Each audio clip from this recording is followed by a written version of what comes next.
शिवसेनेचे नेते नरेश म्हस्के यांनी विनोद घोसाळकर यांना पुन्हा एकदा मीडियासमोर आणण्याच्या निर्णयावर सवाल उपस्थित केला आहे।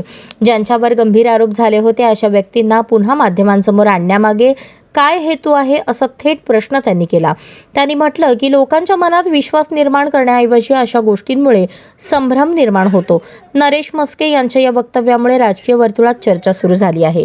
यावर ठाकरे गटाची काय प्रतिक्रिया येते हे पाहणं महत्त्वाचं ठरणार आहे। ज्या विनोद घोसाळकर यांनी इतके वर्ष शिवसेनेत काढली, त्यांचा मुलगा गमावला, त्या माणसाला 4-4 वेळा बोलवून त्याला शपथ घ्यायला लावतायत आणि 10 वेळा छाती फाडून दाखवायला लावतायत की बाबा माझ्या हृदयामध्ये आपणच आहात, उद्धव ठाकरेच आहात।